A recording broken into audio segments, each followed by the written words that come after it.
नाज़रीन, एक तरफ हुकूमत बज़ाहिर तरीके इंसाफ को तकसीम करने के बावजूद भी अपने बयानात से हारी हुई नज़र आती है, शिकस्त ज़दा नज़र आती है।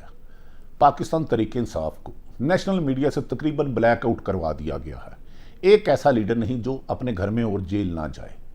गिरफ्तारियों का ना ख़त्म होने वाला सिलसिला और गिरफ्तारियों से प्रेस कॉन्फ्रेंस को करने बुलाने का तरीका रोज़ाना दर्जनों की शक्ल में आ रहा है। आज मीदा छोड़ गया, शीदा छोड़ गया, गामा छोड़ गया। यकीनन इस दौरान बड़े बड़े लीडर भी जो इमरान खान के लिए जीने मरने की कस्में खाते थे वो छोड़ गया। लेकिन हैरत वाली बात है कि इमरान खान ने इन हालात के बावजूद भी, जबकि उनके इर्द गिर्द चारों दरवाजे बंद कर दिए गए हैं, दीवारें खड़ी कर दी गई हैं, लेकिन आज भी वो कहते हैं कि मैं हार माना ही नहीं तो हार कैसे गया।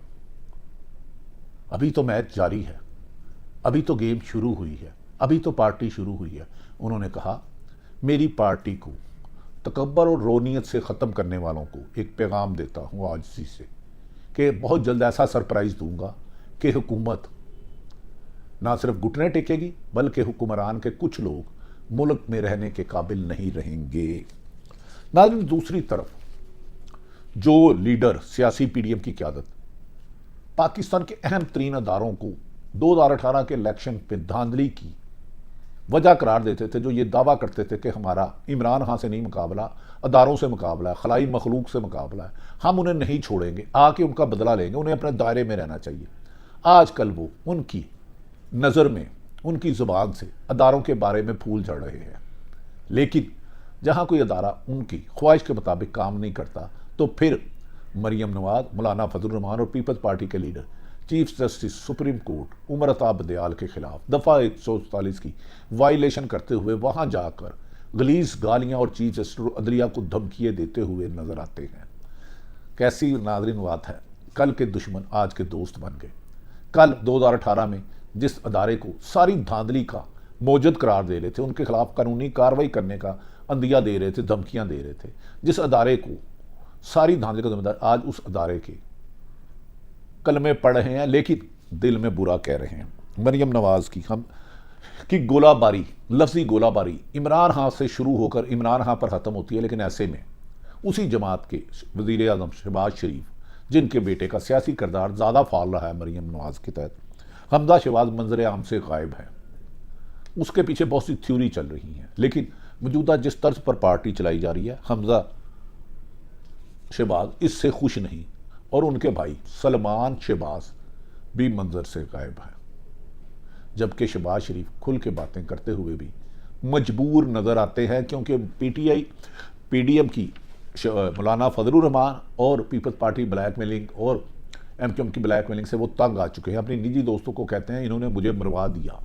जो जमहूरियत दौर में ये जुल्म सितम करवा रहे हैं, इससे मुल्क तबाह हो रहा है। लेकिन मुझे समझ नहीं आती मैं क्या करूं। ऐसे में एक मर्द कलंदर फिर डट के खड़ा है, उसका नाम है इमरान खान। उन्होंने अपनी करीबी लोगों से और चंद सहाफ़ियों के बाद गुफ्तगू में कहा कि याद रखें, हर मुश्किल वक्त के बाद अच्छा वक्त आता है। लगड़ बगड़ जो होते हैं हमेशा वो शेर के ज़ख्मी होने का इंतज़ार कर कर उस पर हमला करते हैं। लेकिन ना मैं ज़ख्मी हुआ हूँ, ना मैंने हिम्मत हारी है, ना मैं नवाज शरीफ की तरह मैदान छोड़ूंगा, ना जरदारी की तरह मुल्क से भागूंगा। अपनी अवाम में जीऊँगा, अपनी अवाम में मरूंगा। उन्होंने एक बात वाशिगाफ लफ्ज़ों में नाज़रीन आज इमरान खान ने कही, वकला से, सहाफ़ियों से, वकला के साथ बड़ी तादाद में उन्होंने कहा, आज भी गिरफ्तार रहनुमा और कारकुनों की रिहाई के लिए वकला से मुकम्मल मशावरत की और हर खासो आम चाहे कार्गो वर्कर उनकी ज़बान तक कराने के लिए तमाम कानूनी टीमें दिन रात काम कर रही हैं, ताहम जैसे ही हमारे लोगों की ज़मानत होती है उन्हें दोबारा गिरफ्तार कर लिया जाता है, उसे छोड़ा जाता है जो इनके कहने पर प्रेस कॉन्फ्रेंस करे।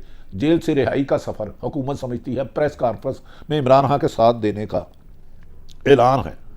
नाज़रीन, इमरान खान ने आज फिर इस बात को दोहराया कि मुझे गिरफ्तार करने से लेकर नाहल करने की वो कोशिशें, वो इल्ज़ाम झूठे प्रोपेगेंडे किए जा रहे हैं जिसका मैं तसव्वुर भी नहीं कर सकता। और बिलाखिर मुझे कत्ल करने की प्लानिंग की भी इतलात आ रही हैं।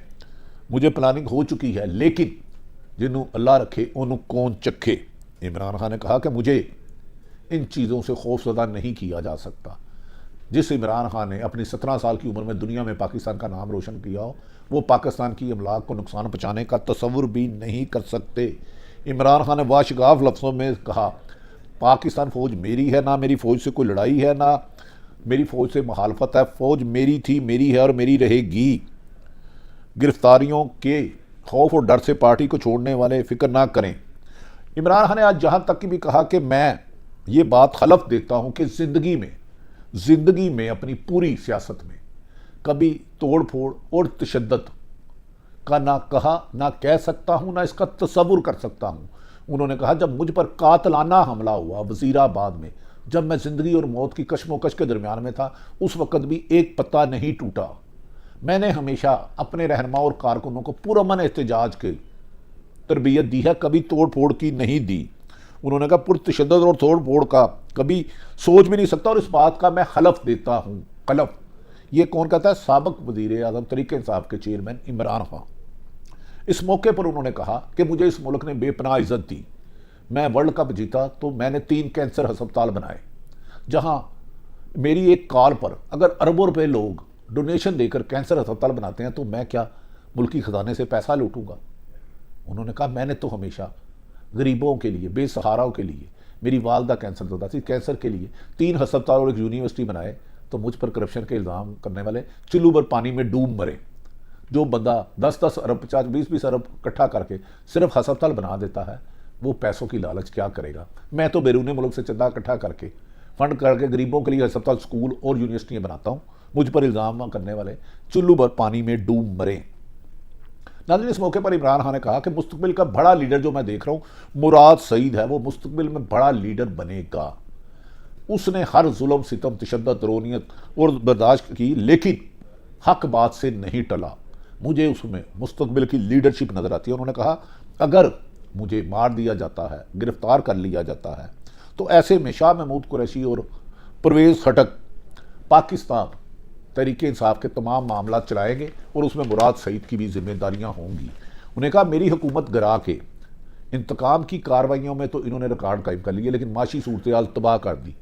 30 अरब डॉलर हमने जून में वापस करना है। IMF इनसे डील नहीं करना चाहता। रोज़मर्रा की अशिया में इजाफा, अब 50 से ज़्यादा फीसद महंगाई हो गई है।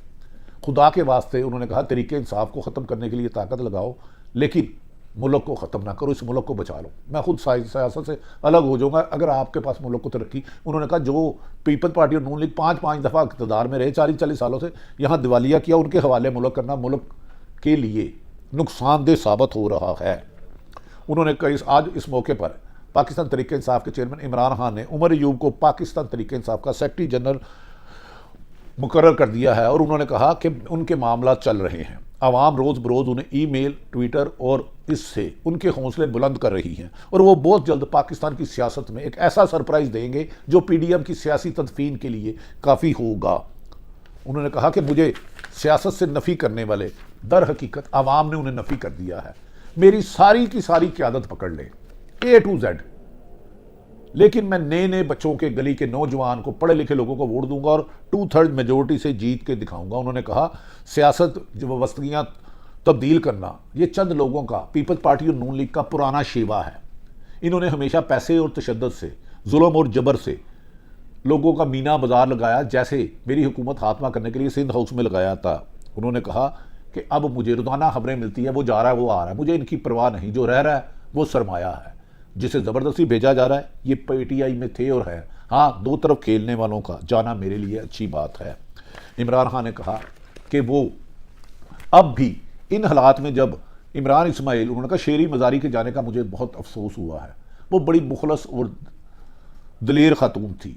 उन्होंने कहा इमरान इस्माइल हो या दीगर हो, कभी मेरे खिलाफ ये प्रोपेगेंडा किया जा रहा। आरफ अलवी मुल्क के सदर ममलकियत था और उन्हें सदारत का गैर सियासी होता है और उन्हें उसके मुताबिक काम करना चाहिए। नाज़रीन, दूसरी तरफ PTI मुस्लिम लीग नून में मरियम नवाज खासी मायूस नज़र होती हैं। DC, DP और सरकारी वसाइल के साथ वर्कर कन्वेंशन करने के लिए हुक्म जाता है, लेकिन वो अक्सर वहाँ नाला होती हैं। उनके इकट्ठे किए हुए लोगों में ना जोश होता है, ना जज्बा होता है।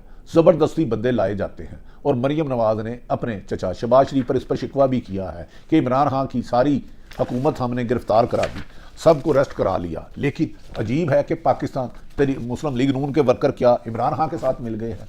क्या वजह है? हम सियासी तौर पर क्यों कमज़ोर हो गए हैं, जबकि मौलाना फजलुर रहमान का KPK में अपने घर में जाना ही नामुमकिन हो गया है। तरीके इंसाफ को ख़त्म करने चले थे, अपना ही वोट बैंक अवाम में ख़त्म कर दिया। दूसरी तरफ नाज़रीन, ऑडियो लीक कमीशन पर सुप्रीम कोर्ट के वकला ने इस पर कार्रवाई रोकने को सुप्रीम कोर्ट का एक दलेराना और एक अजीम बड़ा फैसला करार दिया। एतजाज़ अहसन, शुएब शहीन, सलमान अकरम राजा, दीगर सियासतदानों ने कहा कि सुप्रीम कोर्ट ने एक दफ़ा फिर नज़रिया ज़रूरत दफन कर दिया है। हर किस्म के दबाव को नज़रअंदाज करके जिसमें ब्लैकमेल किया जा रहा था, वो जजों की फैमिली को, वज़ीर आज़म को, वज़रा को, ये कायम था। 1998 में बेनज़ीर के केस में बड़े बेंच का फैसला था, फुल बेंच का, कि ऑडियो लीक करना जुर्म है, इसके तहत किसी के खिलाफ कार्रवाई नहीं हो सकती। उन्होंने उमर अता बदयाल की तारीफ की। ताहम इस पर जस्टिस फाइज ईजा ने मार्क्स दिए कि नॉमिनेटिंग कमीशन की समाअत से कबल नोटिस ही नहीं था, उन्होंने शिकवा किया। लेकिन इस पर सफदर शहीन ने कहा कि कल को माजी में फाइज ईसा पर भी इल्ज़ामात लगे थे और वो गलत थे। हम किसी एक सियासी जमात के साथ नहीं, अदालत के साथ और सुप्रीम कोर्ट के साथ खड़े हैं। एतजाज़ अहसन ने कहा कि वो अगले हफ्ते जून के पहले हफ्ते में 14 मई को इलेक्शन कराने व ना कराने वाले के जिम्मेदारों को हुकूमती वक्त ख़त्म हुआ देख रहे हैं और इनको नहल हो जाएंगे। क्या वाकई ही जून का पहला हफ्ता हुकूमत के खात्मे का अंदिया देगा? ये बड़ी अहम तरीन बात की है। उन्होंने कहा कि चीफ जस्टिस ये बात कह चुके हैं कि आइन और कानून के मुताबिक 90 दिन इलेक्शन थे, ना कराने वालों को इसके नताइज भुगतने होंगे। लगता है कि आने वाले दिनों में हुकूमत के लिए बुरी खबर है कि उन्हें नाअहल किया जा सकता है, और ऐसे में अगर वोट बैंक कोई बचा है अवाम में और सपोर्टर, तो वो तरीके इंसाफ है। इसका मतलब है जो गड़ा पीडीएम की 13 जमातों ने मिलकर तरीके इंसाफ को था, खुद उसमें गिर चुकी है और अब उनकी बार दुहाई भी सुनाई नहीं दे रही।